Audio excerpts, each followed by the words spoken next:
Good morning. Figured I'd blab at you a little bit. I'll call it morning. It's not even midnight yet, but I'm up for the day and I'm feeling pretty good this morning. Slept better. The girls are home from visiting my wife's sister. They were celebrating Chinese New Year. So if you celebrate that, Happy New Year to you. But I was thinking about something that I do and I did yesterday, and I always keep a pad. It's just a sketch pad, and a lot of times I'll just sketch on it some of the stuff that I do around here. But then also I'll write my thoughts down, and I was going to share a few things with you off of that. About 12 years ago, I was homeless, me and my family, and I write on a piece of paper about having a home, and this home won't be a financial burden. I was working at Freedom Medical on Franklin Street when I take a piece of paper and I write those things that are not as though they were. And I know the Bible says confess those things that are not as though they were, but I like to write it down and it feels like it becomes my written word. So I write that out, and 2 years after that I buy this house, and in 8 years I have it paid off. Now I always lived my life like it was a business as far as financially, and at the end of the month, even if it's only $10, I want to have more the next month than I had the previous. And I never count on credit. Well, because I do that, then I did have to get a cosigner for this house. This is one of the last things my dad did for me, probably my biggest blessing.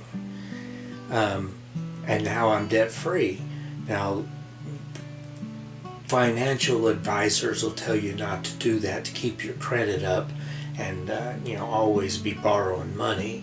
It kind of keeps the system going and it kind of helps you out. I don't plan on borrowing anything. And if I do, I'll find a good old soul that'll co-sign for me again if I need to. But it's pressure. And if I make more money next month than I made this month and it just builds up, I'm doing pretty good. I'm blessed. But yesterday I was writing a few things down here. I wrote Friends of the Earth. I just heard that off of a saying.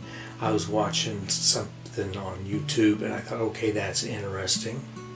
And then I wrote as a confession. And I kind of write that out. I've refused to hate no matter how badly I'm treated. Now that is a confession. I know sometimes you can listen to somebody and they will come across on something that'll make them sound holier than thou and that they have everything all together. I'm not that, and I don't, and I struggle with that. But my heart is I want to love regardless of how I'm treated. I don't always do it, but I'm writing it out, and kind of like this house. Those things that are not will be, and now it's paid for. I am weak, but love is strong. I've learned enough to realize that I know absolutely nothing.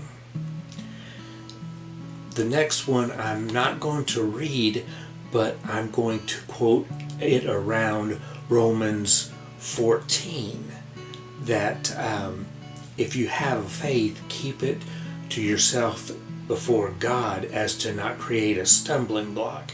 And I know there's certain things that I interpret a little different, but in order to not be a stumbling block, I keep those differences, kind of like Paul said in that Romans 14, between him and God. In that instance, he ate the sacrificial meat. It didn't bother him, but if it bothers somebody, he will go with that. And I preached on that a few years ago at Pritchard's Chapel, and Steve Terry, if he was sincere with his compliment said it was a masterpiece. And I taught that, I'm not going to flaunt my short sleeves if somebody believes their long sleeves makes them holy, and that's what they got to do. Now, you would think somebody would be liberated in that instant and they would want to express that. And I am here, but in front of them, why create a stumbling block? And that's sort of the way I do in some of my interpretations. I don't want to be a stumbling block. So I keep that between me and God. Trying to understand the neighbors playing their music so loud I can hear it in my own house. God, give me mercy on my own limitations. See, and that's another thing that irks me. And this happened to me, and I wrote this down while the neighbors was playing a siesta style music like you would hear in a Mexican restaurant. So loud that I couldn't find a place in my house I couldn't hear it. So I wrote this and trying to and in less than probably 2 minutes after I wrote my written words down here, that music shut off, or they turned it down to where I couldn't hear it. Either way, I don't care. But that was a blessing, and normally that goes on for an hour or two before they shut it off. I know somebody's probably called the police on them, and they may think it's me.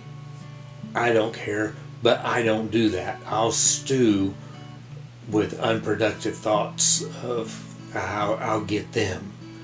I'll get them a banana in the tailpipe. Yeah, that's what I'll do. No, I'm just kidding there. But I don't call the cops. But I decided to write it down, and I'm blessed they shut the music off. But anyway, I'm going to go ahead and let you go because I blabbed long enough. And I'll get this posted, and you guys have a great rest of your day. Bye.